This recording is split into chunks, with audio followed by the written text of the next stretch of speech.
Hello, everyone, and welcome back as we dive into our second game of Sentinel Comics RPG. My name is Trevor. I will be your game referee tonight, and joining me, I have two players. Below me, all the way from Austin, Texas, we have Chris Bradley playing Starbuck, a Celestial. Starbuck the Celestial. Fun. We'll learn more about him tonight. And then our second player, all the way down the bottom, in the bathrobe, getting all comfy. Hugh Uh, Hefner. he's got the Hugh Uh, Hefner look tonight. Tell us about what you're I need a playing. pipe. Um, yeah, I play Agent Umbra, who's a kind of like a shadowy detective. Some Gotcha. So teleport Danny will be abilities. playing Agent Umbra, the shadowy detective. So this will be our second game. Our first game we had a lot of fun. We're going to dive in tonight and pick up the action where we left off. So quick recap, just so we can all kind of remember where we were. So in the first game, we had our characters getting introduced, and there was a scene at the docks where they got called into action as there were Nazis in Manhattan that were stealing something or attacking the docks. I'm not really sure what was happening there, but they swooped in to stop the crime of the scene, and we got to see the system come alive as we had civilians running all over the place. The boat exploded. There was all this. The cops showed up, started firing and shooting at Starbuck. So it was really fun, frantic opening scene. And then as they went back, we saw that they are with Doctor Thompson, who's kind of been the person who's kind of like giving them the information. We found out that he's kind of a psychic. They can kind of see that things are coming. So they've been hiding out at his shop, the Curious Curio, and as they've been sitting there getting this information and everything, they then did some research on trying to find out why are these Nazis in Manhattan. They found out that the ship that was coming in, that was being attacked or infiltrated or something, had relics, artifacts, or pirate artifacts that had just come in from North Carolina. And then apparently they got a manifest and found out that the ship had artifacts from the Queen Anne's Revenge, a famous pirate ship that was the Captain Blackbeard's ship. And Danny's character has Agent Umbra has the principle of the whispers, and there's some voice in his head that's talking to him, which he hadn't figured out exactly what yet. But as he was looking over the manifest, he saw that the Blackbeard's sword was listed on here, and for some reason that was interesting to him. So he looked at that and said, "Hey, we should look into that." And as that happened, Dr. Thompson had another premonition of Nazis or something bad was happening at the Bronx Coliseum. They looked and saw that there was a fight there tonight. There was going to be a large crowd. It was a boxing match was happening. So they went across town to investigate. And sure enough, as they got in and saw the championship bout, and they saw a new champion, Ted Grant, had won. That they did see that some shadowy figures were moving about, which they followed down into the docks. And sure enough, we found some more of the Nazis in the loading docks of the Bronx Coliseum. As they went down there, they found that there was a giant Nazi robot battle mech thing that they fought, and it was looking really bad. It was looking really bad. And then the old beat up Plymouth came into the back of the loading docks, and Dr. Thompson came in. And Dr. Thompson, their ally, we found out, is actually a Sasquatch. He turned himself into a Sasquatch, and Dr. Sasquatch showed up, ripping his clothes off and just wearing like the oversized bedroom, like bedrobe thing that actually kind of what Danny's Kind of wearing like the tonight. one Danny's wearing right Yeah, now, that's right. That's right. inspired by previous issues. So he showed up, and all the three heroes were together. They were able to defeat a Panzer, our first supervillain, and they pulled a pilot out of the mech, and they got away as there was fire and everything was happening. And that was the end of the issue. So they got away with a prisoner, but in the process, our hero Starbuck had fallen, and they were having to carry him out. He was unconscious. So as they were getting back to their lair, Starbuck's character just disappears. And that is where we're going to pick up the action tonight as we dive back in. So let's quick recap. It was pretty detailed, but that's where we were. Yes, we have the scene tracker. We've got all the things. We're all in on this. Okay. Is there a way for Danny to pass his Dr. Sasquatch robe up to your? Oh, I should have the robe whenever I. That's what we should do do. they offer one at the hotel? Yes, so I because I travel, I'm always in different hotels. Today I'm in Greensboro, North Carolina, so that's where we're playing at today. All right, so let's dive back into the. You'll always action. have a robe, just like your character. I should. Next week we're all wearing robes. Okay, Just that's what we'll do. We'll do all robes next week. All right. Mine will be just fixed on my neck like a kitty. All right, so let's pick up the action. So remember, we're going to be playing this out like it's a comic book. This will be issue 2 of the Mystery Men, and as we at the end of the episode, then the players decide what the cover would look like. So as we go through the game, we are going to try to explain what the panels look like. I'll have some storyboards that we pull up, and the narration will kind of bounce back and forth between me and the players, as that we all kind of paint the scene of what the panels of the comic book will look like. So it's a very, very different feel, but we're going to kind of get it going here. All right. So the first. As we open the issue of issue 2, the first thing that we see in this Silver Age style 1940s comic book is something we wouldn't expect to see. We see an image of outer space. And now let me go ahead and kick that over. As this is our first panel. We see a distant galaxy. We see a strange planets. And as we zoom into that, we see a planet, and in the little caption above, the name of the planet, Oa is the name of the planet. And as we zoom into that planet, we see a planet that has desolation. There's like just been massive destruction. But in that, we also see massive buildings. We see a green light emanating in the distance as the next panel zooms in, and we see the interior of a building. And in this building, we see several blue forms moving about a council. And we see Starbuck has reappeared here in this council. And as the council is looking about, there are 3 of these blue figures that look almost translucent as they're moving about, almost they're projected, like they're not really here. But here we see Starbuck here as well, also almost translucent as they are moving about Oa. And as we see that, we are going to move in and see. Sorry, so here's the interior scene. Cool. And then here is the council. Now, as the 3 beings floating about, alien beings, they are questioning Starbuck, and the one in the center, who is simply known as the leader. That's all that we see here. He looks down and he is talking to Starbuck, and he goes, "So your report of this Earth, you had mentioned something about advanced technology for their time. Can you elaborate?" Yes, leader. I witnessed firsthand there were soldiers with technology that is beyond their current technology of understanding. Do you have any clues or any idea on how they were able to get this type of weaponry or this type of technology? I currently do not. I know that they had a manifest which they were searching for relics from a place they call North Carolina. We have not heard of this in North Carolina. It is part of the area, the region in which I have been exploring, called United States. It is a province, eastern province.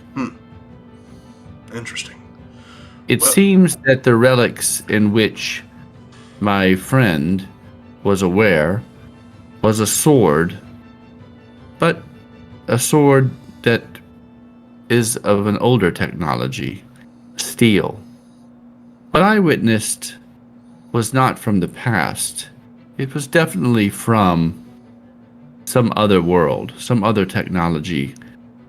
And that is why I am here. It will turn the tide of their own journey. You will need to As a continue civilization. to investigate this to see who or what is interfering in their technological advancement. This is definitely something that we should keep an eye on, and I think based off of the information that you give us that we, the Guardians of the Universe, have decided that we do in fact need to activate a Green Lantern for Earth. Leader, do you feel this technology may, in fact, be of what you most feared? It is either another race or another technology, an alien source is interfering, but we sense something else, an altering of the timeline. It's possible that someone has traveled back to change their own timeline. Yes, that is what I was afraid of, Leader. And I will keep my eyes open, and I will report back. But should I be of any service in the Green Lantern? We've already selected who the Green Lantern will be. Once he is ready, we will connect you two. But in the meantime, you should go and continue to investigate this lead of this sword and find out about these artifacts from this strange land of North Carolina. Yes. Leader, question. I found that in my initial combat with this new technology, I was somewhat surprised at the amount of damage that it caused me. It's the first time that I had phased out. Is there something that I can do before I return to assist me with this new technology? Well, yes, we will charge you here with the light, and it will be able to use that in your future combat. Hopefully, it was a learning experience for you. Yes. Thank you, great leader. I will not fail you. Well, make haste and find out what is going on Earth. Yes, leader. Thank you. And with that, we cut back to New York City. And so this is going back to New York City. It's 1940 as a Silver Age feel as we go back. And as we zoom over, we see the city of New York. We move in. And just south of Central Park is a small, strange building, a shop, a curious curio shop. And that is where the action will now pick up. So let me move our storyboard down to... That was fun. That was fun. All right, so now we're back at the Curious Curio. And as we walk about, we see the smoke trails of a pipe. As we see this massive Sasquatch walking about, wearing his robe with his pipe, and still energy's juiced from the last encounter, as they have tied up in a chair this Nazi. He is unconscious, but is ripe for questioning. Making sure that So ripe. So ripe for the questioning. Give me 1 second. I want to clean up my page real quick. Is that deer moving? Yeah, George Harrison video. Yeah. All right, so we'll edit. The mindset on Here. you. Okay. So in the Curious Curio, as we see Dr. Sasquatch moving about, we see the Nazi tied to the chair. We also see our Agent Umbra pacing back and forth, trying to figure out exactly what his next move is, as this Nazi slowly becomes conscious. As he does, the Sasquatch, looking over him, sniffs him. He goes, "Smells odd." Deep, grumbled voice, very different than Dr. Thompson. As he comes to this kind of thin, frail individual, looks up and just begins to shake and is terrified of this big, hairy, robed beast standing in front of him that has basically a smell of either tobacco and wet fur all kind of mixed together, which is quite an interesting smell that just kind of permeates the entire scene at this point. And as this scene opens up, Agent Umbra, your captive is now awake. All right. Cigarette in hand. Say, hey Doc, do you speak German? And the Sasquatch looks over and goes, "No." And then a voice comes up. He goes, I don't speak it either." Curious. What do you think, Doc? Should we get the information out of him? "Well, you question him. If he doesn't answer, then I'll start removing limbs." Yeah, I thought we could do that. Sounds good. And The then, Giants are in town tonight. I could whip him over the polo grounds, let Mel Lott go about 9 innings on his face. Oh, Once they find out he's a Nazi, the audience will join in. Who knows? Make me pretty afterwards. with that, there's this shivering and this voice. He goes, What are you talking? Where am I? What are you doing?" Selective amnesia. I like it. All right. Oh, what were you doing at the stadium in this big robot outfit?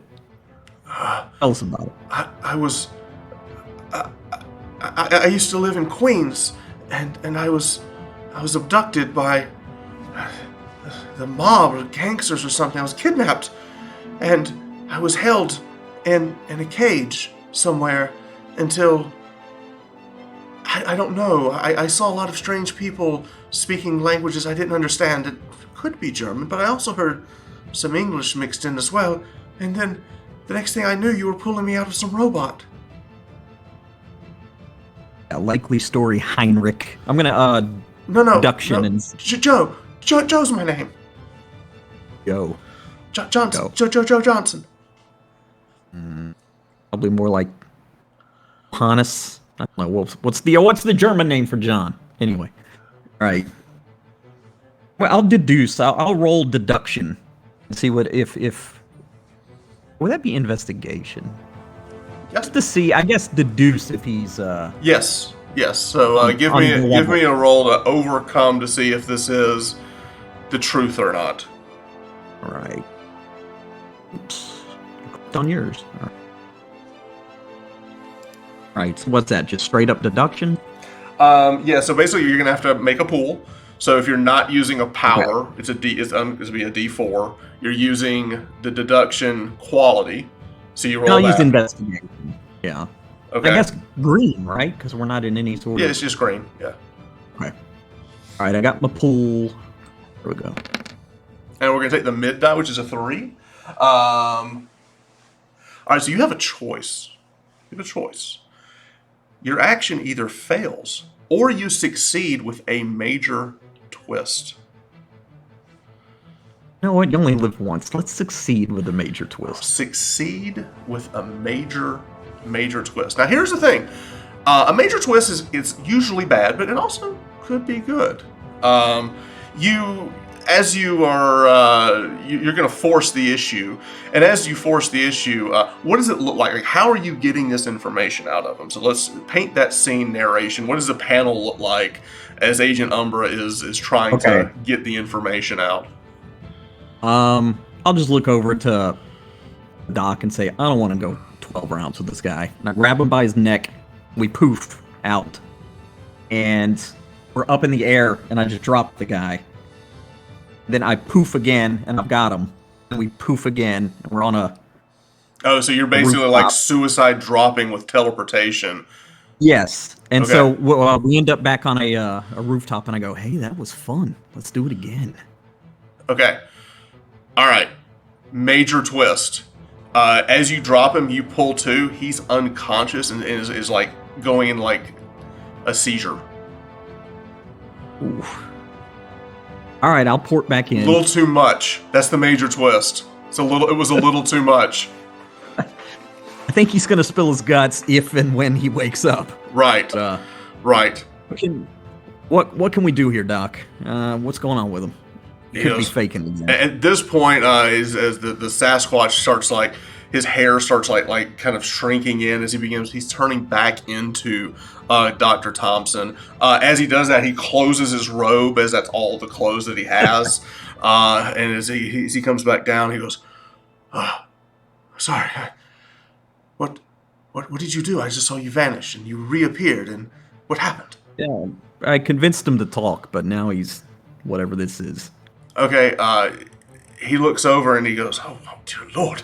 And he reaches over and he starts like doing like chest compression and stuff and like CPR, trying to get him to come to. And with that, he goes, "Oh, you call? We need to call a friend. I know. As Starbuck, you're not quite here yet. He's just rolling dice. All right, I'm just rolling dice. he's just rolling dice. He's just hitting buttons. All right. So with that, Dr. Thompson leaves. And you can hear him picking up the phone, and he's making a phone call, and he goes, yes. And a few minutes later, you have you've basically got a guy unconscious. About 15 minutes pass, the guy's unconscious. He's alive. He's just unconscious. There's a knock on the door, and as the knock on the door, you go and you see now. A few minutes later, Dr. Thompson's put on some pants and some house slippers and a shirt and everything. He goes and he opens the door and he goes, oh, good.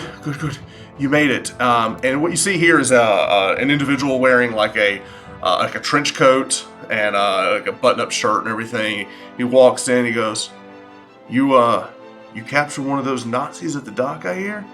And as you walk in, it's this police officer. This is one of the contacts for Dr. Thompson, Detective Jimmy Jenkins.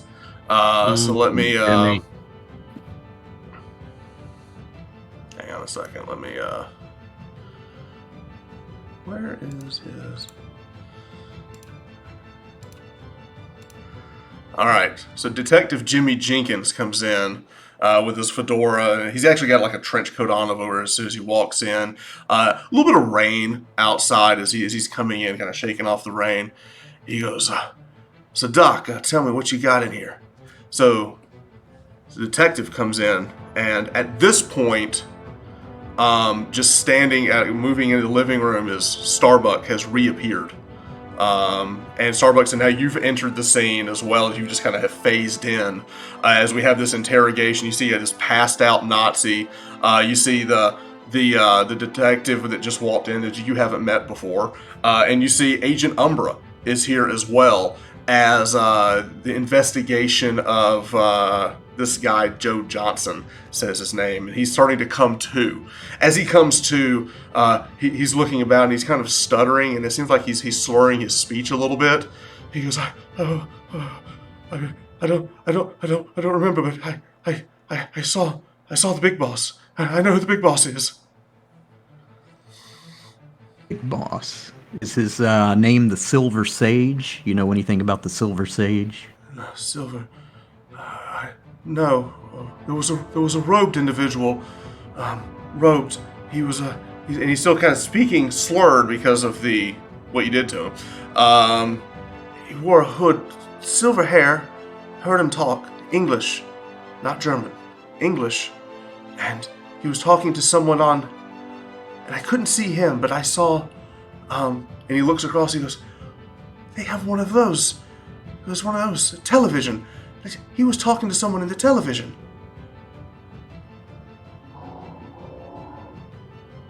Oh, look at the doc and say, I talking to the television. Got some touched in the heads going on No, here. What do y'all make of this? They were talking. He's like a radio, but I promise you, he was talking to someone on TV, on the television. I think I dropped them from too high. Next time I'll keep the velocity lower. The detective, Jimmy, comes in. He goes, "Well, you saw the head Nazi on television?" He goes, "Yeah, I did." And the detective, Jimmy, he looks over at the doc and goes, "Can we believe this guy?" Well, I want to get out of him, like, who he was talking, like, who was around him. Were they just general mooks, or was there somebody else? Was he alone? There was a lot of us in cages.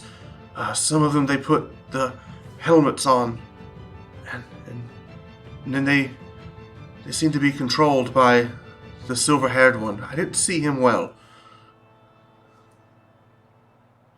Was the silver-haired one on the TV, or was that the one talking to the TV? No, he was here. He was talking to someone in the TV. You didn't see who was on the TV? No, I did. I saw him. Dark hair. Beard. Yeah. Black hair. Beard, huh? All right. If I saw him again, if I heard his voice, dark, deep voice, spoke odd accent.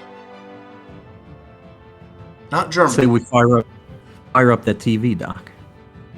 If we Um, can tap into this. he goes, well, I mean, the only thing we're picking up is the news. It only runs once a day. Remember, this is also the very beginning of television. It's like one newscast, like a newsreel at the end of the day kind of thing. The detective looks up and goes, hey, let me ask a question. If I brought a sketch artist from downtown, could you tell him what you saw? It's a great idea. And Joe goes, yeah, I could do that. You let me go. And the detective goes, yeah, I think this guy needs a doc too. I don't know what y'all did to him, but his face ain't looking right. It's kind of slurred on one side. Yeah, I think that's a great idea. All right, let me get on the horn and see if I can get my guy to come down here. Anyway, give me a minute. So he leaves. He's making a phone call. So at this point, let's have a cutscene of detectives on the phone getting a sketch artist. You've still got the guy tied up in the back, or I guess he's untied at this point, and he's just kind of like laying on the couch, just kind of out of it. And now Thompson comes over. So now let's have a conversation between Thompson, Starbuck, Umbra, the three mystery men are together. So the doc comes over and Thompson says, all right, so do we believe this guy? I mean, talking to a TV? What kind of technology is that? Like, what is that? Yeah, I don't know myself. That sounds a little odd, but you know what? Swimming Nazis and submarines in New York Harbor with swords from 500 years ago. Nothing about this is normal. He goes, Starbuck, where have you been? This man clearly needs a doctor. I recommend that I take him to the nearest hospital. Yes. Yeah, I think we can do that, but let's get the sketch out of him first. Let's maybe we should ask him what he remembers about his own past, like and we can run that and see if he's actually if he knows his past before being brainwashed. What was his profession? I'd like to try to figure out where this place is that they're holding these captives, maybe. Oh, yeah. Okay, you can do that. Go ahead. Yeah. I'm gonna ask him, Joe. Yeah. Let's say you were brainwashed. You were controlled. What do you do for a living? I drive a trolley. Trolley. Okay. And what line are you on? Oh, I'm on the blue line. It goes all the way down to the docks. Is that daily? Yeah. Twice a day. Where you live? Like I said, I live in Queens. Right. We're gonna check this stuff out. If you're lying, Might have to go parachuting again. No. And with that, you see, like, he kind of wets himself a little bit. Just the thought of it. Like me and Starbuck, maybe we can go if his story holds up while that y'all are getting the sketch and I don't know, taking him to the hospital. Okay. All right, so we're going to fast forward and do a little montage scene real quick as you're going to go check out his story. You go off, and we see you checking in with the local trolley, and sure enough, there is a record of a Joe Johnson that works there. He's been missing.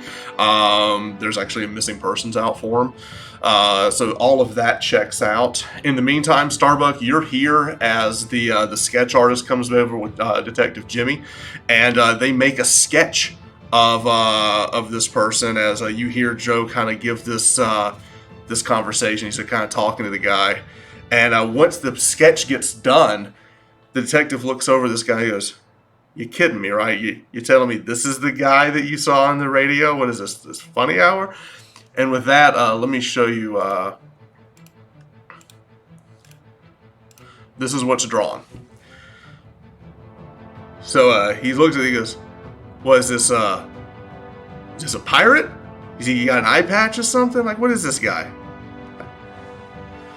And he's like, "I'm telling you, that's the guy. That's the guy." Do I recognize him? No. So with the sketch, the doc looks at it and he goes, "Man, I might be crazy, but I think I've seen this guy before." And Jimmy goes, "Yeah, I can run this back and see if wanted posters, anything we got in the back. I don't know what to do with this." So with that, they make like a quick copy. Basically, they spend time. So there's two of them. So the police, they leave with one.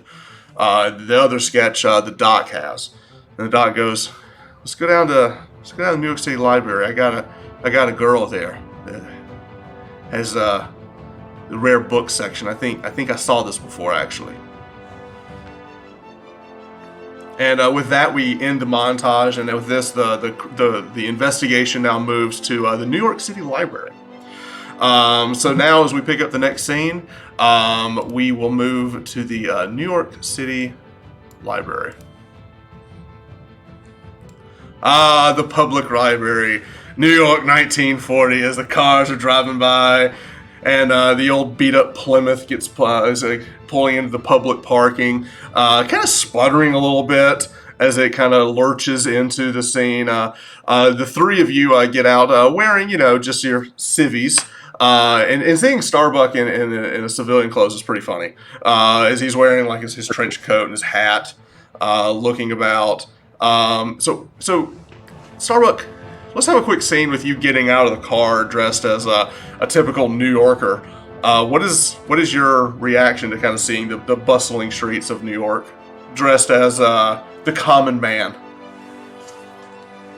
As I turn to get out of the vehicle, my shoulders get stuck in the doorway of the car.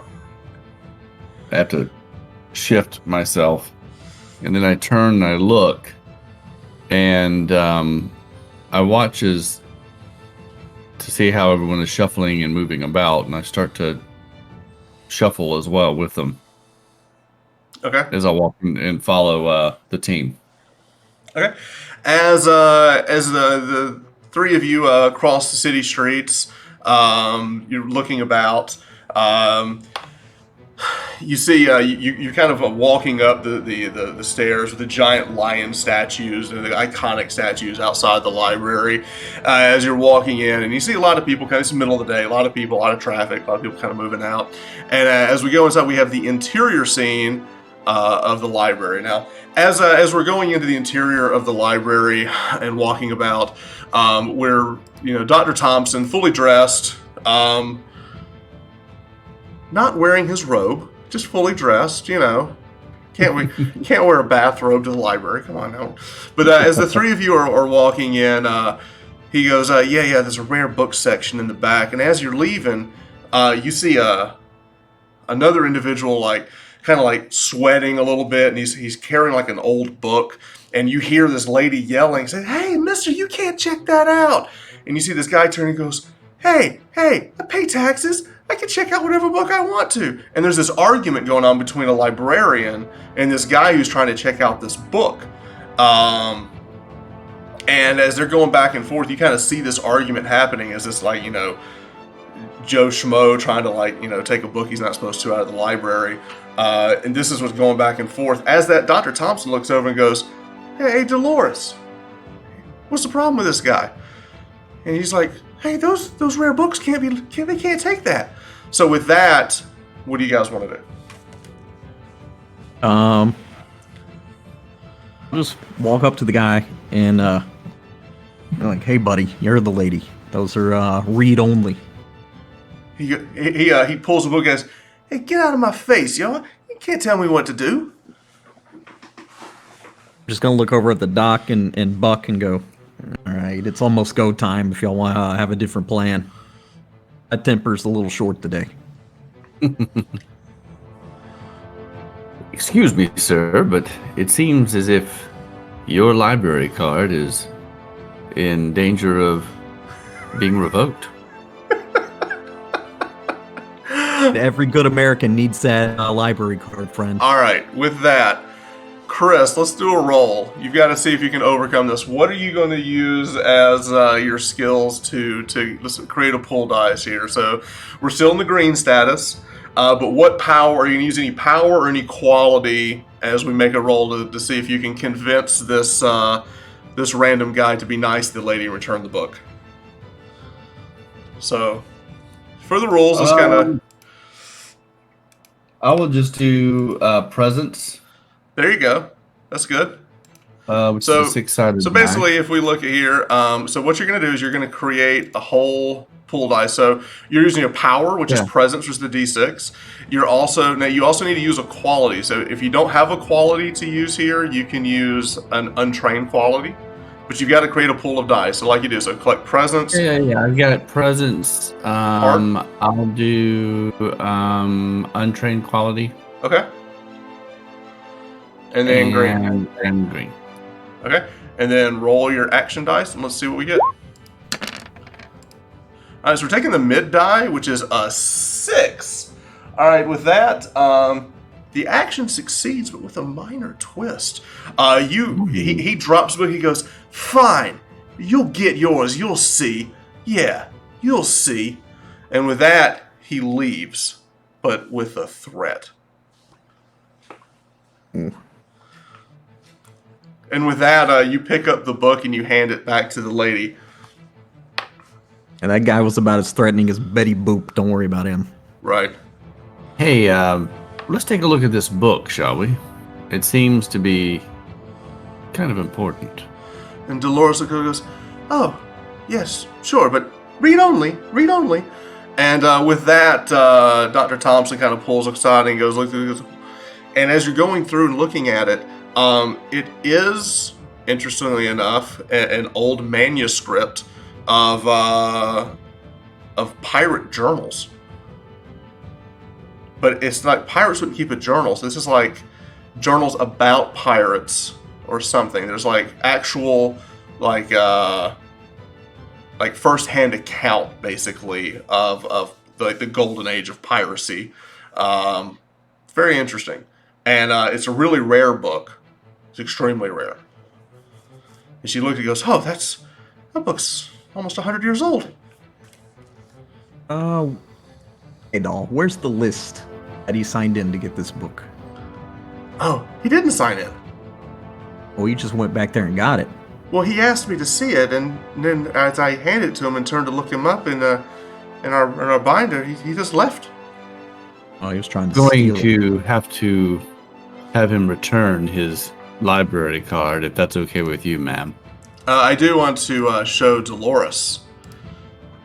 So here's Dolores Gardner, the librarian. I'm giving you guys some contacts. These are the people we can go to for information. We got a detective we can call on. We got the librarian lady for information. She works in the rare books section.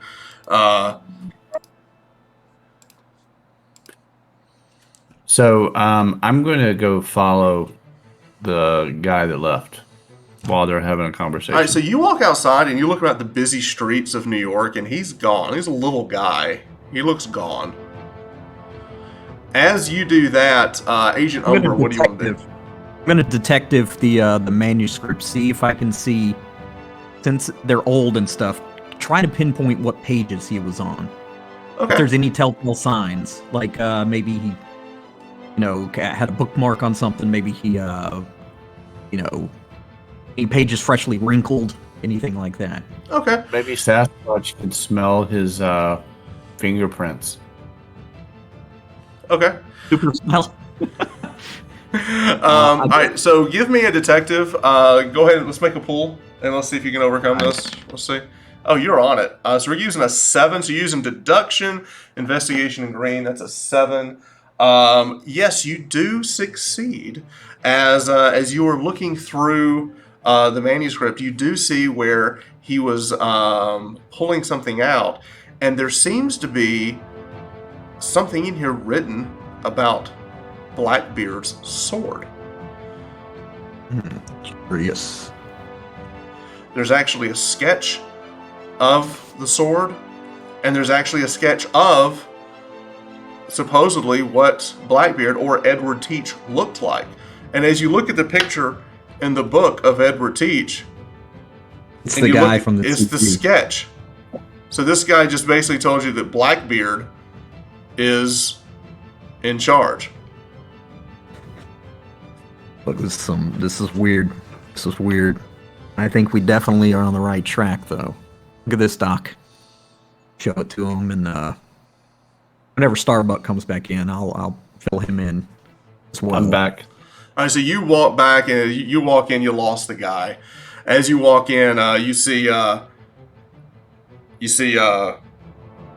Agent Umbra kind of looking at these two pictures that look very similar. It's like this guy was maybe watching the same TV program as Joe. The story did pan out. So, What year is this sketch? Excuse me? This is an original sketch from about the 1880s or so. It's handed down, I believe. yeah, It seems our No, sorry, it'd be 1840s. 1840s. gentlemen, it seems our villain is from the past. God, this is so odd. I figure somebody would maybe come from the future with that metal suit we saw. What do you think, Doc? You dealing with time travel, maybe? Something out of like some H.G. Wells and Jules Verne? It's entirely possible. I could research a folklore, see if there's any other stories of travelers. Yeah. Our powers are, still set in present. So so let's talk game here. So each of you have different principles that your characters Yeah. are built on, right? And let me kind of get a reminder on who has what here. So Starbuck, what's your principles? I'm a defender Defender, there's 2. You should have 2. and principle of space. Space and Defender. Okay, and then what's the principles of Agent Umbra? Have whispers and amnesia. Whispers and amnesia. Okay, we're going to come back to the amnesia thing. Okay, whispers.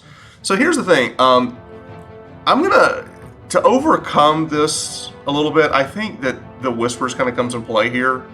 Because as you're looking at that, you hear a voice somewhere in your head. And as you're looking at this, you get a name that pops into your head. As you're looking at this, not Blackbeard, not Edward Teach, but you hear Vandal Savage. What's that?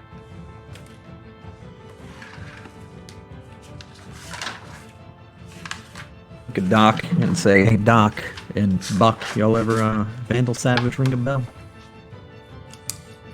No, but I could look him up. Dolores looks up and goes, I can check public records and see. Yeah. I got a hunch. I don't know. Maybe it's being in here with this old library. A lot of ghosts around here.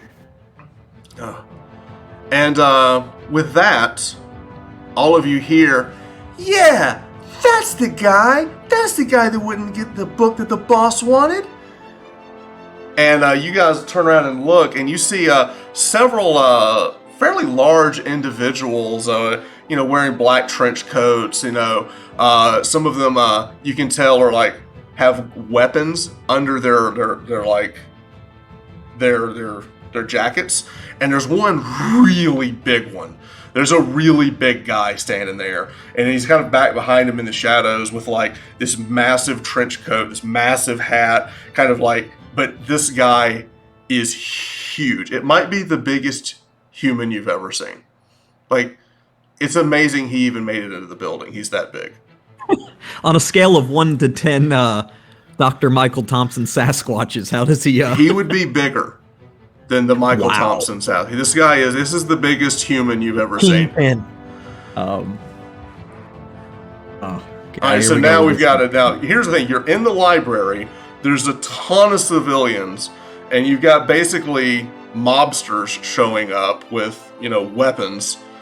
And this little guy going, yeah, it was that guy. Oh, Lord. We try to get him outside. We don't want to have a bloodbath in the library. All right. With that, we're going to change the actions. We turn the page as we go into the action sequence. So let's kick up some music here.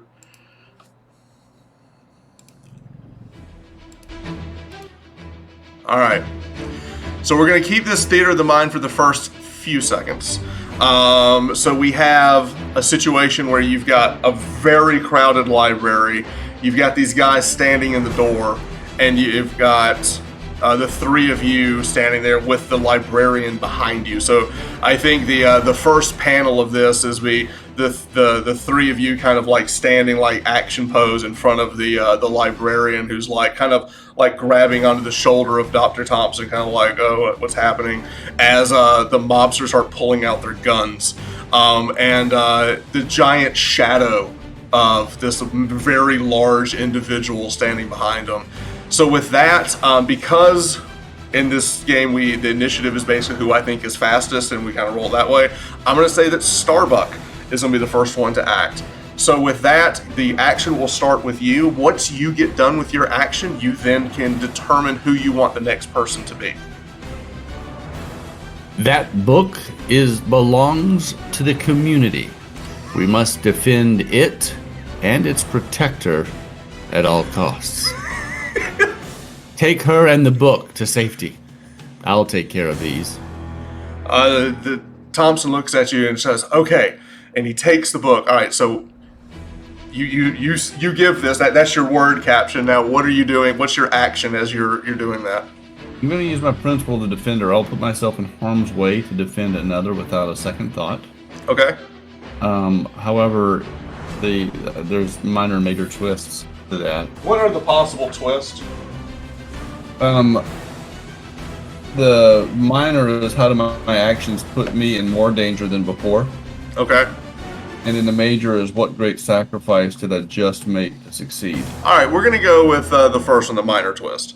So what you're going to do is you're going to overcome this by basically, you're going to fly forward and you're going to knock everybody out of the library.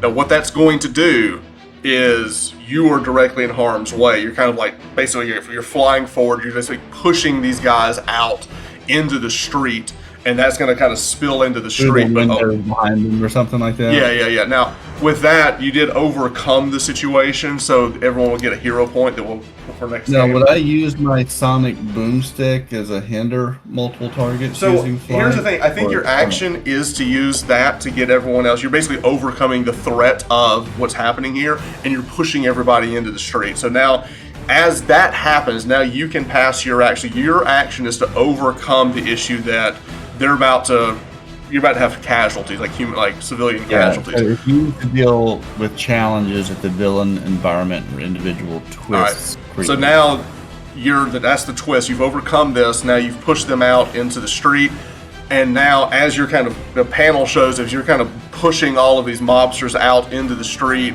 using your sonic ability, or is it sonic or what is it, cosmic? As you're using your cosmic ability to kind of push everybody out, you kind of bounce back on this massive individual who doesn't really get knocked back as much as follow you. And so it says that I hinder multiple targets using flight and apply the minimum die to each of them. right, but that you haven't. You're not using that action yet. The action you're using is the principle of the defender. That's your turn. So Okay, your turn so is my turn is overcome. right. You're overcoming is what you're doing. Okay. Okay. Now And there's no roll for that. There's no roll for that. No. Okay. Okay. With that, we now move. It's kind of like a narration action in a way. So now with that, next in line, you get to pass the action. Do you want to pass it to Dr. Thompson? Do you want to pass it to Agent Umbra or to the bad guys? I'm gonna pass it to the NPC of Dolores Gardner. Dolores Gardner. Dolores Gardner grabs the book and begins running back, and then she passes the action to Dr. Thompson. Dr. Thompson, who runs out and is basically following you. And as he does that, he rips his clothes off and becomes Dr. Sasquatch. And he will make an action. Let me pull up. In midair. Yeah, so he's basically running out with you. We can use green abilities here. Let's see, which one does he want to use? All right, he is going to Yeti swipe at the big guy as he turns into this massive Sasquatch, and he's basically going to use his big, hand just to kind of swipe at. Attack using strength. So what I'm going to do is I'm going to create a die pool of strength, close combat, and we're in the green, and this will be the roll for Dr. Sasquatch. All right, so we're taking the max die, is what it said for this, which will be a 6, and that will get applied to the big guy. Okay. So what we're going to do is we're going to pause. Now he is now going to pass his action to Agent Umbra, so we're kind of theater of the mind here. So we've got a scene where Starbuck has pushed everybody out. Dr. Sasquatch is turned into a Sasquatch form. He runs over, he hits the big guy, and kind of rips across his back. And now, Agent Umbra, you're up. All right, so I guess I'll teleport outside. Okay. They are. And is there a regular mook near me? There is. There's 5. Okay. I will shadowy figure the nearest guy. And the panel is gonna be like are these guys like Italian mobsters?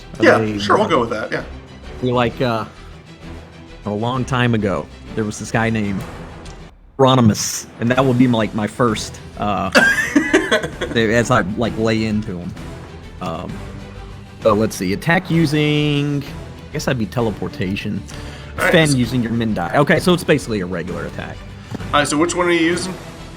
It's called shadowy figure in green. Alright, so and we did lock this in to where you're using what? A power shadowy figure? I'd have to say it has to be teleportation. Okay. No. Okay, so that will always use teleportation. Okay. That was something we had to clean up from last time. So you're going to attack using teleportation, defend using your min die against all attacks next turn. Alright, so make your attack. So it's going to be teleportation, I guess close combat, and then we're in green. In green. Correct. Okay. Now, as we use this, you're attacking with the mid die, but whatever the minimum is, that's going to be your defense for the turn. All 6s. You rolled trips. So trip 6s, so that means you do 6 damage to him, and you are going to defend yourself for 6. All right, now he's going to have to make a defense. Since he's a D6 minion, he's got to roll a 6. If he doesn't roll a 6, you knock him out. He rolls a 1. So you knock him out, and as you do that, you're kind of teleporting around, basically, and you're kind of blurring where you are, so that's going to give you a huge defense for this round. And with that, let's take a quick pause as we're all out in the street. So what we have here is there are now 4 of these mobsters still out. 1 is knocked out on the ground that Agent Umber just knocked out. And standing between Starbuck and Sasquatch is this massive individual whose jacket is ripping off. And as Dr. Sasquatch kind of looks back in sheer horror, the panel is the horror of this Sasquatch is looking at this thing.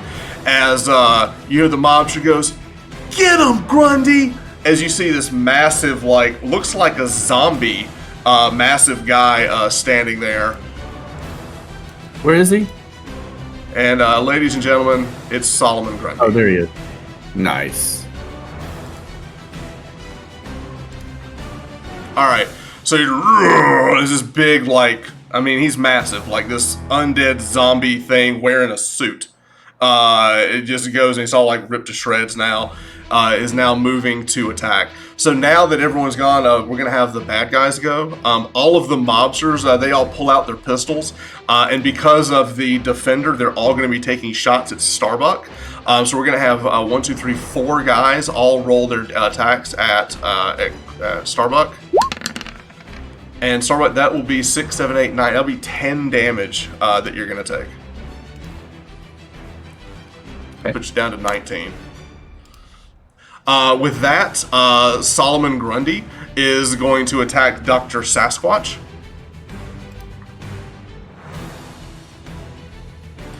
Alright, Grundy Smash.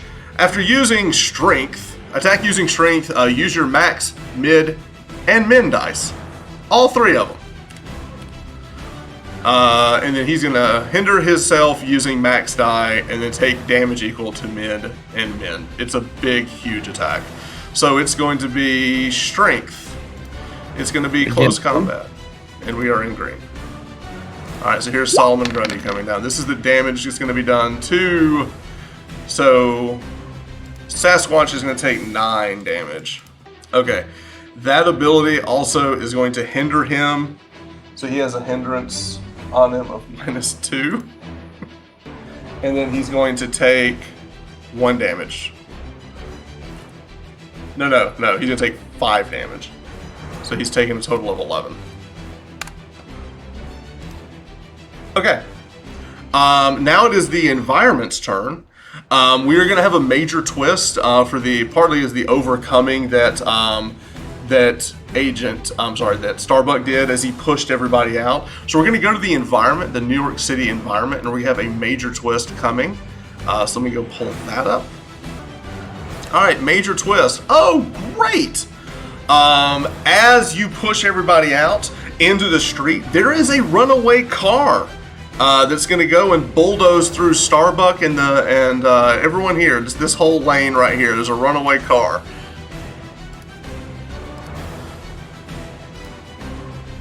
All right, roll environment dice and use the max die for damage. All right, so that's a 4, 6, and a 10. All right, so 4, 6, 10. All right, so 4, 6, and 10. Holy cow, 4, 6, and 10 using the max. Is that right? Using the maximum dice, so whichever one was the highest. That's a 10. Yeah, so I take 10 points of damage from getting hit by a car. Yes, you take 10. That brings you down to 9. All of the mobsters also take 10, and they can't make that save, so all of them are out. I'm going to use a reaction. Okay. Job. Actually, I'm going to do hit the deck. Is that a reaction? I'm not going to take a reaction. I'm actually going to play hit the deck. It's used out of turn to defend yourself as a reaction. Okay. Counts as a risky action that can be used out of turn and causes a minor twist when used. Okay. All right, so there will be a minor twist. So you're going to hit the deck to defend. And how do you defend with that? Hit the deck to defend as a reaction. So defend. You're going to take the defend die. So what 3 things are you going to use to defend? So we know what status you're in. Yeah, that makes sense. So I think I'm going to as I see this. So what happens is I'm pushing them out through flight and immediately am hit by Solomon Grundy mid fall down to the onto the streets. We then get. I see the car coming and it's hitting these other guys and it's coming right towards me, and so I use flight To try to get out of the way. To get out of the way. Okay. And then heart. Okay. And then I'm still in green. Hey, at 19 health, are you still in green at 19? Oh no, I'm not. Actually, I am. So you're in yellow now. Yeah. Okay. All right, and so you take the mid, which is 3. So instead of taking 10, you're going to take 7. That brings you down okay, to but we'll 12. have a minor. All right. So I'm at 11 health, and there's a minor twist. All right. Let me roll the environment dice and see how much you're going to be hindered by the bus. It was a bus. It was a big car. Oh, right. All right. So 4, 6, and 10. We'll take the mid. 4, 6. So whatever the mid is 3. here. 3. 3. All right. So that is going to be a -1 is your hindrance. So your next effect die has a -1. Okay. Is that the minor twist, or is that? That is the minor twist. Oh, okay. You take the hindrance All right. from the bus. So you get hit by the bus. It kind of knocks you out of the way. So whatever you do next will have a It affects my -1. next movement by 1. Yeah. Yeah. Okay. Yeah. Pretty Now epic. Now we go to the next round. This round, we're going to say that instead of Starbuck going first because you're getting pushed off, we're going to have Agent Umbra go first this time. All right, so Agent Umbra, you basically teleported back as this runaway bus just ran all these guys over in the middle of the street, but you're looking at this giant zombie guy. What do you want to do? I'm going to teleport in behind him, Okay. and so we're still in green. I'll shadowy figure again, and I'm going to keep relaying the tale of Hieronymus. Okay. Little lesson time. Alright, so yeah, I'll do that and get behind him. Maybe I can slam him in the back. Okay. Like Hieronymus, like most Roman men of the time, like to indulge himself with the ladies as often as possible. I'm just gonna slam him. All right, let's see here. There's a point to all this, no problem. Oh, I'm very curious, and I'm loving it. Teleport, post combat in green. Can't see. What did I roll? 2, 3, 2. So let's Okay, look so at I this guess- ability so we can learn here. So which ability are you using? It's shadowy figure. Okay, and attack. So you can take and then use your mid die to defend. Okay. So Yeah. basically, what you did is your mid die, which is a 2, you do 2 damage. So I'll use a defend 2. So you've got a 2 defense. So what I'm gonna do is I'm gonna put this on you as the green will be the 2 defense. Okay. All right. As you hit him, you see he shrugs it off. And just because it's hilarious, I will be naming the ability he has. He's shrugging off a lot of this damage because he has this ability called Born on a Monday.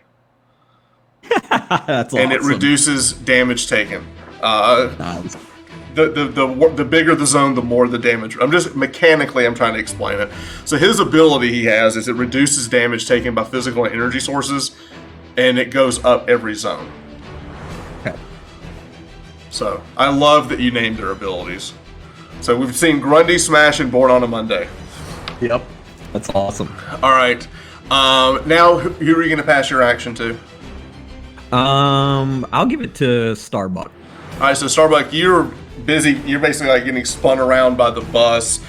People are screaming, running about. What do you want to do? I'm going to do modification. You are in yellow. So you are in yellow. Yeah, I You know. you want me to give it to? I can give it to Dr. Sasquatch while you kind of plan. What does hinder do again? Hinder basically gives him a negative on whatever he's going to do. Okay. And he already has a negative, and they do stack. Okay, I'm gonna do modification wave. Okay? It's a boost of hinder using my cosmic ability, and apply the mod to multiple targets. How many baddies do we have? Just the one. Hinder All right. using your cosmic and apply that mod to multiple. Okay, so basically, you're going to try to hinder him. But I have to roll all 3 or just cosmic? You roll all 3. You can always create a pool of dice. So you roll cosmic, which will be a d6, and then Yep. whatever quality you want it to be. Let's see. I'm going to give you magical lore on this one. There's something magical about this guy. All right. You sense magic, and so you're going to try to hinder him. You're using your cosmic ability to disrupt whatever magic is using on him. So d6, d8, and then you're yellow, so a d8. Actually, no. I am. My health is 11, so I'm still yellow. Yeah.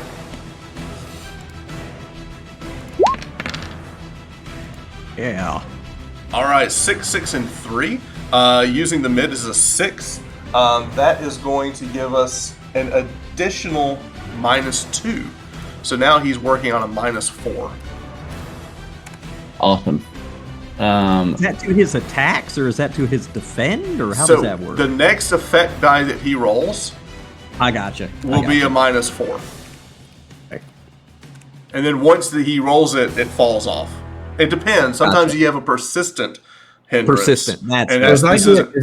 As I am pushing these guys out into the streets, they all get hit by a bus. I then try to turn. It hits me, and I kind of roll off the front of it. Okay. And then I see this guy, and it's like, looks like you're dressed for a funeral, friend. And as I do that, I use my cosmic ability to hit the ground with this magical power that then sends a shockwave to him, tears up the cement and kind of up under It's him. the hero punch landing. Yes. Yeah. I love it. All right, so you go and you sort of shockwave, and it just kind of sends this cosmic energy through him. So there's like this light that kind of blinds him a little bit. And with that, you can now pass your action. You can pass it to Grundy, who's now have a -4, or you can pass it to Dr. Sasquatch. Dr. Sasquatch. All right, so Dr. Sasquatch is now going to go. So let's see what the good doctor is going to do. He's still in green. Ever, if you ever see me laughing, that's the greatest token in the history of tabletop RPG, virtual tabletop RPGs. It's the Harry and the Hendersons token. It's so good. I just laugh about 5 times. It makes me happy. The really Harry and the makes me Henderson happy. token. I love making my. His face is just perfection. I know. Oh my! Oh gosh, so there it is. It's Dr. Sasquatch is fighting Solomon Grundy. Oh god, I love this game so much. All right, you know what? Since we're all trying to hinder him, he's gonna do his Wendigo wrestle. He's gonna attack using strength and try to grapple him and hinder the same target using the minimum dice. So he's gonna use his strength. He's gonna use close combat, and we are still in green. And all right, so this is an attack. So the mid is the damage, and the hindrance is a min. All right, so 186. All right, so he's going to do 6 damage. Which But is he- half. Well, no, he takes a little less damage. I'll just mechanically right now he's taking 1 damage off. Okay. And 1 for the hindrance, which is a -1. So now he's rocking a -5. Nice. All right, so -5 on this next attack. Okay. When he does that move, is there some kind of catchphrase he says when he does that? Ooh, what's the Dr. Sasquatch catchphrase? You know what he's doing? He runs back and he basically like kicks him in the knee and is pulling him down. He goes, "Let's get you down to my size." As he's kind of pulling him down, he's kind of like wrestling him down. Which, to be fair, he never has an opportunity to say that because he's always bigger than everybody. Right. So, Let's get you down to my size. All right. So now what we're gonna do is we're gonna see what is Solomon Grundy gonna do? What's he gonna do? Grundy Greater. Arr. Hang on. No. But he's been knocked out of that, so Barry's in the middle of a situation.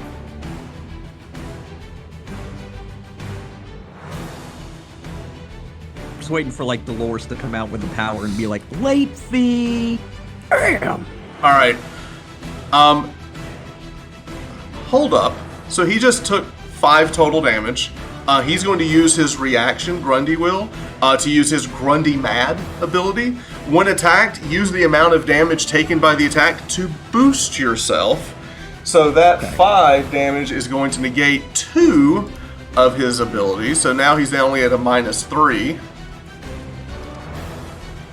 Now, does it? So that has to be a reaction that's in his green, red, or blue, or Yeah. And now he's going to Grundy Smash, and he's going to try to attack the Sasquatch. He's going to bring his hands up and just kind of slam down. He's going to attack using strength. We'll use all 3 of his dice for damage. Ouch. So even though he has minuses, Right. he does hit regardless. So watch this. Everything hits, but what happens is, so he rolls a 3, a 4, and a 1. So that is 4, 7. That's 8 -3. He does 5 damage. Got it. Okay. Okay, that's where the hindrances come in. Ooh, Cool. That could have gone so much worse. Yeah. Ooh. So he hits him for 5. Okay, and then of those dice, let's go back to his ability because it does more than that. This is kind of the monkey paw ability. He hinders himself using the max die, and he takes damage equal to the other 2. So the max die is 4. So he's going to get himself a -2. And then he's going to deal damage to himself, which is 4 damage. And he shrugs some of that off because he's born on a Monday. So you see his whole mechanic. Like, he's hurting himself, but then he's hindering himself, but then he's also boosting himself when he gets hit. Yeah. Okay. Now we're going to go to the environment. And we had a minor twist, right? But we are going to have a minor twist. Let's see. Because now we're moving to yellow. No, we're still in green. This will be green. It will move to yellow. So we're still in green. Minor twist. Innocents are now running amok as everyone is kind of like running around. People are fleeing. And now the scene is getting crowded with civilians. So here come the civilians. They're all kind of like running about.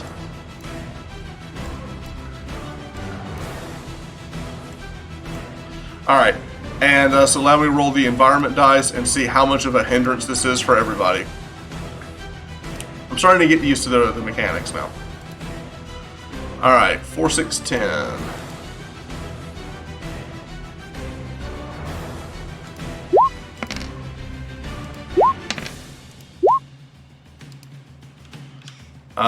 Two, 3, 6. We're taking the 3. That's a -1 to everybody. So everyone here is hindered -1, except for Solomon Grundy. The people that care about the civilians. got you. Yeah. So that's the civilians running around. Now we're moving the status. We're going from green. We're now to yellow, and now we're going to see what we can now use. And everyone now can use their yellow abilities. At the start of this round, we're gonna. Let's start with Dr. Sasquatch. Hey, I could have used my yellow abilities because I was at a health situation. You were already in yellow, but now everyone else is in yellow. So we're going to start with Dr. Sasquatch, who is in combat. He is going to use his Bigfoot Stomp. And attack using strength, use your max and min dice, then gain a boost using your mid die. The target attack gains a hinder bonus of the same size. So, alright, so I'm going to do damage with my max and min, and then I'm going to boost and hinder with the mid, okay? And so this is going to be strength, close combat, and now we're in yellow. Alright, so the 7 and the 3 is the damage. Alright. Minus Born on a your, Monday. And he's hindered. So it would be, the damage here would be 10. minus 2. Minus 2. Minus 1 for the civilians. Okay, Yeah. that's 9. And then now we're in yellow, so I'm going to subtract another 2 for Born on a Monday, the ability for him. So it goes down to 7 damage. Okay. And then he takes 1 less damage. No, Born on a Monday right now is moved up to 2 less damage because it gets tougher. Okay. All right. Then he boosts himself using the mid die. So 4, and that's going to give us a +2 for him. But does he not get to use that boost until the next one? Yeah. And He gets a then, boost. and then he is also Solomon Grundy gets another -2 for this ability. So now he is at -4 for the. So 10, 4, 4. All right, so that's 18. -2 is 16. So Sasquatch is down to 2. Oh, wow. He's in the red, okay? Grundy is going to take damage equal to... Alright, he hinders himself with a max die. He takes damage with the other 2. So the max die is 10, and a 10 is a -3. So now he's going to have a -3 rolling for the next one. Okay? And he's going to hurt himself for 8, but he's born on a Monday, so it's only 6. I'm going to do a reaction. Okay? It's a yellow ability. Damage, I may redirect it to myself and defend against it by using a single flight die. When another hero in the yellow or red would take damage, this is awesome. This is your defender coming in. You're going to try to defend a mystic redirection. When another hero in the yellow or red would take damage, you may redirect it to yourself and defend against it by rolling your single flight die. So you're going to basically try to swoop in and take that damage. Now, how much was that damage that he did to him? It 16. was 16 -2 was 14. All right, so you're Oh, gonna, wait, I think it was 18 -2. it was 18 It's minus it was 16. 16. Okay. All right, so you're flying in to try to defend that damage. So you're basically going to take the hit. It was 16. Correct. And then I'm going to make this roll, but then I get minuses. A -1. you're- -1 because of the civilians. But he also gets his min die or something like that. No, it's just a single flight die. So it's Oh, yeah, that's what I 4 meant. -1 is 3. So you take the 16 damage instead of Dr. Sasquatch. Let's put him back. And you're going to take, that's going to knock you out. Yeah, I'm at 0. But, alright, so you go in, and as Grundy comes in, you fly in front of Sasquatch, you take the brunt of the attack, and you fall down onto the ground. And as you do that, you basically saved Dr. Sasquatch. Now with that, the action, you can pass it, it'll be over to Agent Umbra. He's the last one in the round. Agent Umbra, you can go. You just see Starbuck just go and sacrifice himself heroically, trying to save Dr. Sasquatch. It is now your turn. All right. And I'm in green still. No, the whole status is yellow. We're in yellow. Okay. I'm going to... Your health roll would be in green. Your ability. That's right. Yeah, it's whichever one is the worst. Yeah. Yeah, whichever. His so health I'm is going green, to- but the situation is yellow. Yeah. Got it. Okay, so you go with I'm yellow. going to... it says personal upgrade on my sheet, but I'm going to use that. Boost yourself using a power. Use your max die. That bonus is persistent and exclusive. Hey, Ooh. I'm gonna send you a message telepathically. Don't forget your boost from previous issues.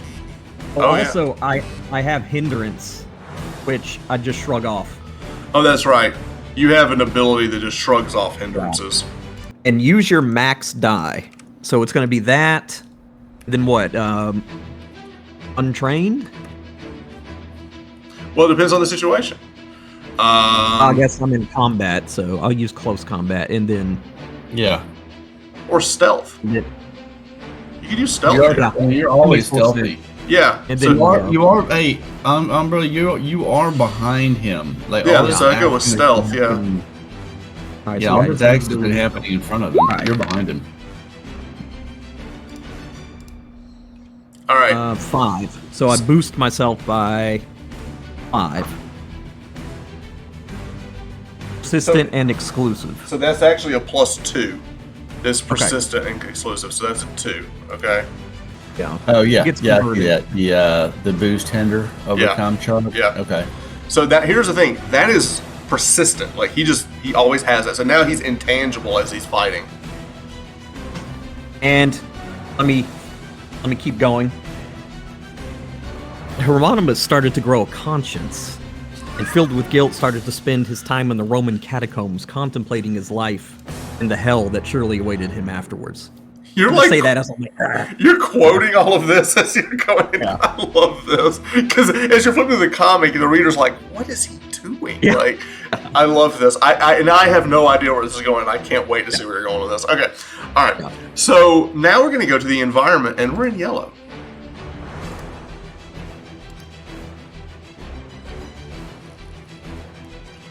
All right. So what do you do in yellow as an environment? All right, so I pull up my environment, and now I have some options. Well, you say you pull up your environment. Where's that at? I made it. It is Okay. here. yeah, it's like it's very I'm gonna vague show in the it. Here. in the book. So you this make is your this own. is my environment that I made. This is New York City. So I'm going to go down here and look at. I can choose a minor twist or a major twist. Either Wait, I don't- overzealous, I don't see New York City. Hold on. either appreciate you. overzealous police show up, or there's. Are you seeing- Ours doesn't show it, but I get what you're saying. If you go to click on the tab up top with the characters are at, and you should Yeah. see Oh, environment. okay. Here, I'm showing you this so we can learn how to play. This is the environment that I made. Oh yeah, it doesn't show us even if we click on it. Oh, it just says doesn't? Bio Okay. info. Yeah. Probably Okay, because it's a DM thing. I got you. What page is it on? It's not. I made it. Okay, I just know there's a page about making environments or something. But Oh, you sorry. basically okay. There's so a little like bit about it in city- the book. All right. So So anyway, you made an environment and you have a chart. correct. All right. At this point, with all of the Solomon Grundy slamming his Sasquatch, in the midst of all of this, Grundy hits the side of this like the like a street pole, and it comes down and slams on top as it kind of like basically raising collateral damage is what is happening, and what that's going to do is create another hindrance for everybody. Okay.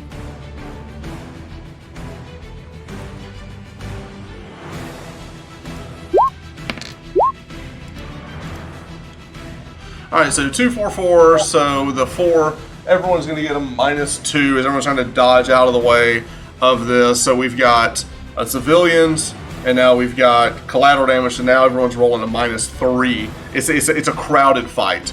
Now, Agent Umbra, you can basically shift and be intangible. This doesn't affect you. It really only affects Dr. Sasquatch. Now, this does affect Grundy as well, so he will take that as well. So now he is working at a -5.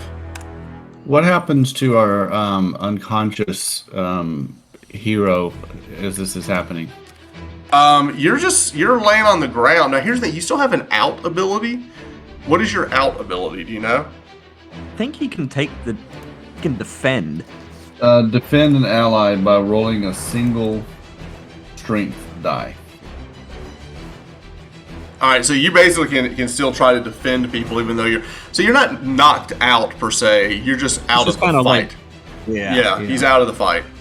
He's just trying to defend. At this point, he's just trying to defend people. But if I take more damage, doesn't that kill him? You can't. You're basically, or you could be using like your cosmic power to kind of, you're like laying on the ground, like just trying to shield damage from people. Okay. We're kind of like really moving real slow and just kind of. Yeah, just trying to project, like, subtract damage and everything. All right, with that, we now move into the next round. We're still in yellow. Dr. Sasquatch is looking about. He is going to try to get some of these civilians out of the way. He's going to go and grab some of the civilians and try to leap them out of the way of the rampaging Grundy.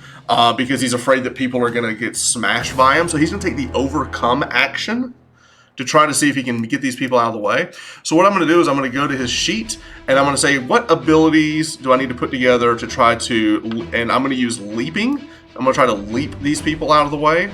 I am in close combat, so we'll use that. And we're in yellow. Actually, no, alertness. He's alert. You wouldn't use close combat, he's not fighting him. So he's going to leap, he's alert, he's grabbing him, and we're in yellow, so that's going to be his dice. I have a question for you. Huh? If I was planning on, I was thinking about doing this in previous rounds, but I didn't know how many I could do. Does that make sense? It's very vague. What I'm saying, I don't know. Because a round is pretty fast. I figured I could pick somebody up, teleport them, but I don't know how many times I could do that. In a panel of the comic, you just zip around and get all of them. Because basically you're trying to overcome whatever. Mechanically, you're trying to get rid of that -1. You're trying to get the people out of here. So that's what he did. So we're going to take the mid, which is a 5. I go and look. The action succeeds with a minor twist. The twist is going to be he's removed himself out of combat as he's leaping away. But basically he's jumping around and he's basically getting all of the civilians away from Grundy. Yeah. All right. So basically he's just grabbing all of them. He's like just grabbing, leaping around, and just and as this is happening, Grundy is smashing and smashing. He's leaping around, grabbing all these people and trying to get them to safety. And Starbuck is still kind of like still there, like with his light kind of blinding him a little bit. That's kind of the scene is happening. Agent Umbra, you're the only one on him at this point. And with that, it is now your action. All right, I'm going to. I did personal upgrade. Okay, I'm going to. It's called Overcome from the Darkness. Attack or overcome using power/quality. Boost yourself using min die. So that'll be close combat. Attack. Okay, what's the ability you're using? Close combat. Yeah. Okay. That'll be. I guess no power. You can choose the power. You could use intangibility since you're already intangible. Let's do that. And we're in yellow. Okay. All right. And I want to add my +3. I haven't seen the dice. Okay, it doesn't matter. Are you talking about are you using your +3 from the previous? Yeah. You're using your hero points. All right, so what is called? How are you using this +3? So basically, he has 3 hero points from the previous game that he gets to add to this effect die. So it's a recall to either the previous issue or something that happened previous in the game or in a backstory. But what is the bonus that you're getting? Thinking about Hieronymus, how he was terrified of the catacombs because it reminded him of hell. He thought he saw like ghosts and demons, and that's when he decided to turn his life around. And because I'm looking at this guy who looks like a ghost or a demon or something dead. That's what it'll be. And I'll say the knowledge of Hieronymus. Hieronymus for penance decided to adopt an ascetic lifestyle and went to the deserts of the Middle East and studied Hebrew and began to translate the Bible. And, that's when I'll hit him. Okay. So it's a +3, which would be a 10? All right, so your attack with the mid, let's look at this ability again. Attack, and then boost yourself with the mid die. Yeah, so you're just using the mid one. Because I have a +2 with whatever that is. All right, so don't forget, did you already use your +3? He's using that now. So you're doing +5, whatever it is. Yeah, so it's 7 +3 for using your hero points, plus the other 2 because of your personal upgrade, your persistent. So that's 12.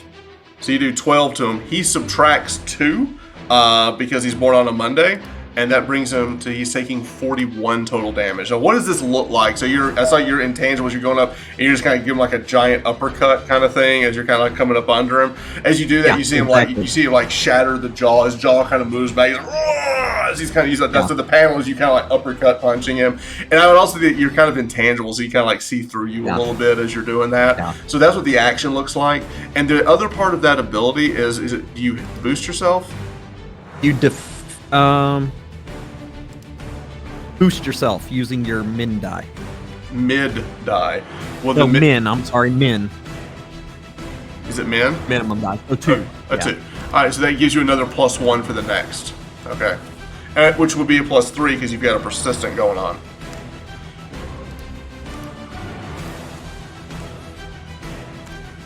Okay.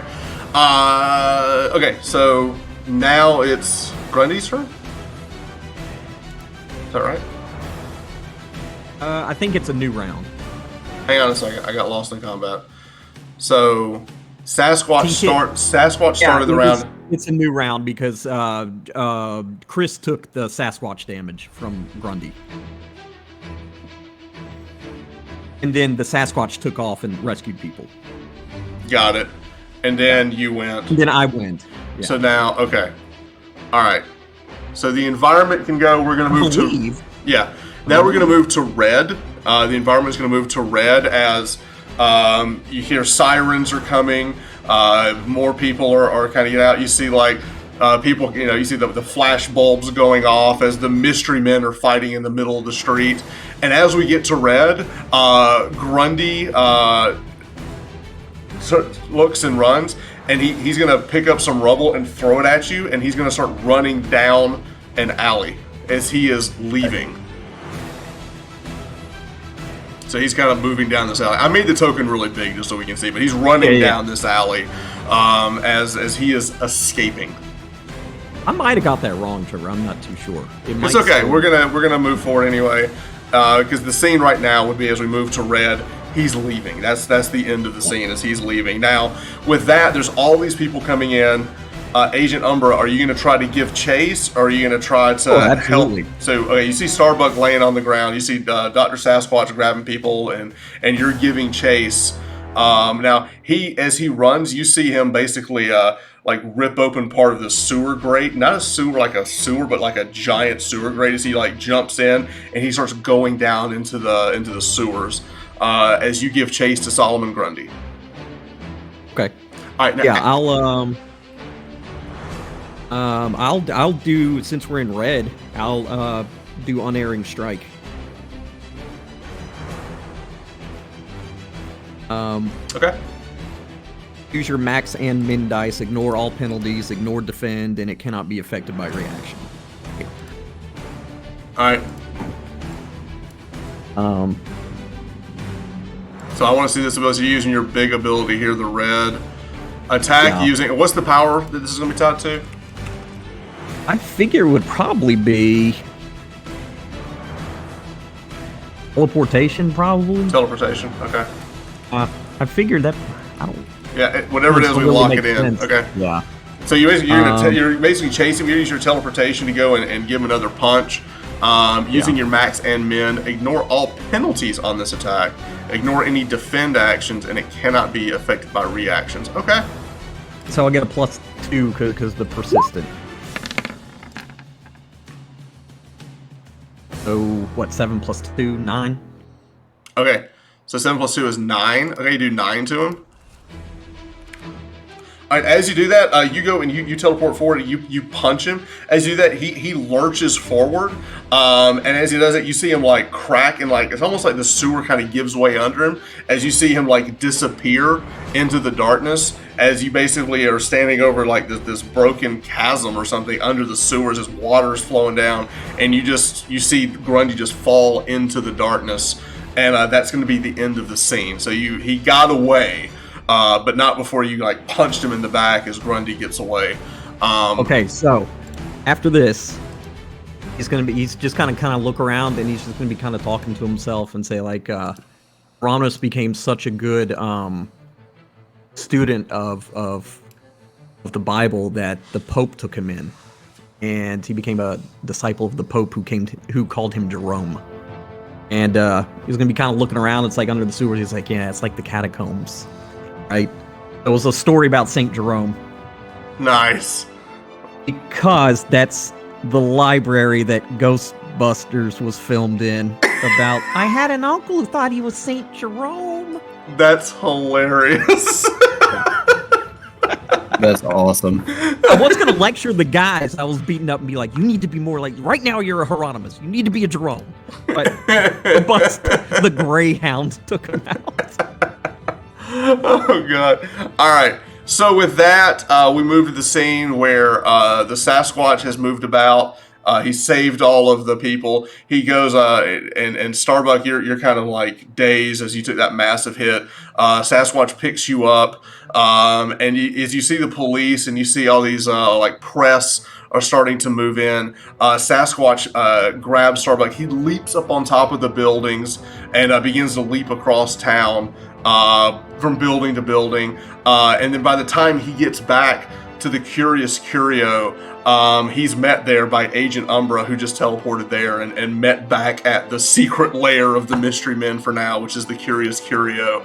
So the three of you are now back, and we're going to have a closing panel of you guys discussing what's going on. Yeah, my word bubble is, what's going on? Yeah. It's like saved everybody. There were no civilians hurt. Grundy got away.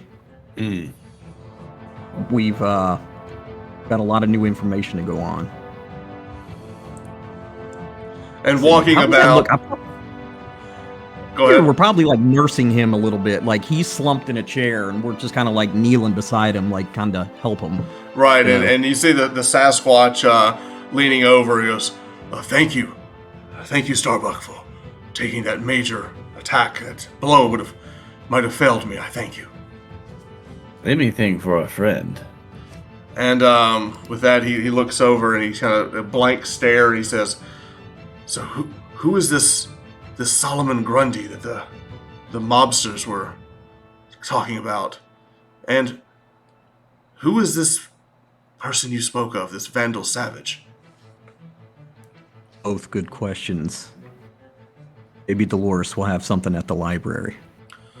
Well, let's rest and then we'll investigate more. And with that will be like the end of the comic. So what's the front panel? What's the cover of issue 2 look like?